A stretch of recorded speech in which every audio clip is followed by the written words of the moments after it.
Salut à tous, c'est Max. Salut à tous, c'est Alex. Aujourd'hui, on se retrouve pour le top flop. Yeah, yeah, yeah.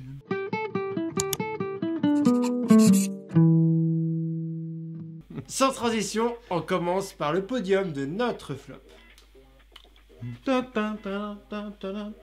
En troisième position, on vous met Harry Potter et la coupe de Quidditch, car pour nous, c'est vraiment un petit flop.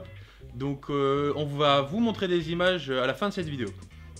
El numéro 2. Doshin, The Giant, vraiment pour le coup, c'est un sacré flop, vous le voyez. Ça, ni queue ni tête, incarne un énorme monsieur tout bizarre qui doit grandir, qui contrôle la terre et l'eau et qui doit sauver une population totalement what the fuck. Pour le coup, on aurait presque pu le mettre en what the fuck. Le numéro 1. Le numéro 1 des flops est décerné à Apparition Taxi 3. Alors, pour faire pire que ce jeu, vous m'expliquez la physique est totalement inutile. Totalement inexistante même, on peut le dire. Hein.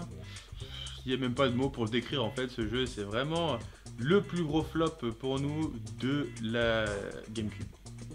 Ok. Maintenant c'est le top.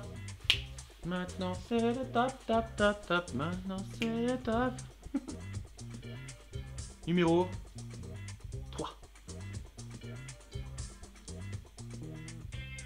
Le numéro 3, Mario Sunshine.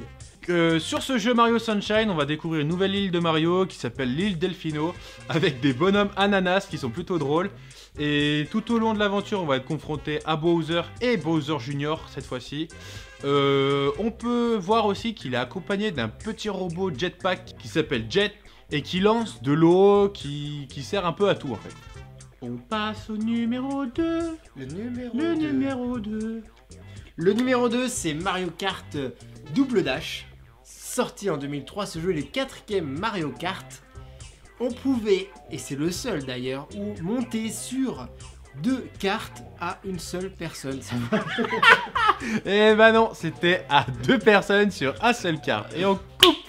La force de ce jeu, c'était le multijoueur. Numéro 1. En numéro 1, on a Mario Super Smash Bros Melee, comme on a pu le dire à la première vidéo, c'est le top des ventes sur cette console. Il est sorti en 2002. Je vous en dis pas trop parce que demain vous aurez l'occasion de nous voir jouer dessus. Juste à savoir que c'est la suite du jeu qui était sorti déjà sur Nintendo 64. Comme promis, on va jouer à un flop parce qu'on va pas toujours jouer à du top. C'est parti sur Harry Potter, la Coupe du Monde de Quidditch, avec ses erreurs de traduction totalement incroyables. Nous allons vous montrer ce que nous préférons dans le jeu, c'est-à-dire 4 actions. Donc le jeu se résume à sprinter, prendre la balle, se faire des passes et à marquer un but. Voilà, le résumé du jeu. Une petite action cool, on peut utiliser des cognards. Donc comme ceci, et aller directement sur le personnage pour reprendre la balle. Ça met un peu de piquant au match, mais c'est pas encore ça. Je viens d'avoir mon B.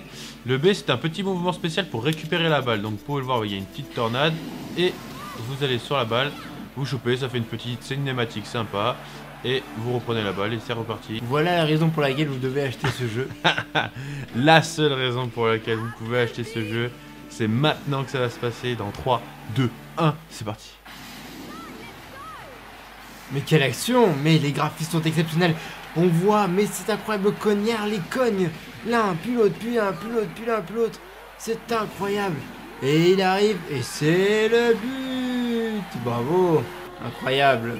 Exceptionnel. Voilà.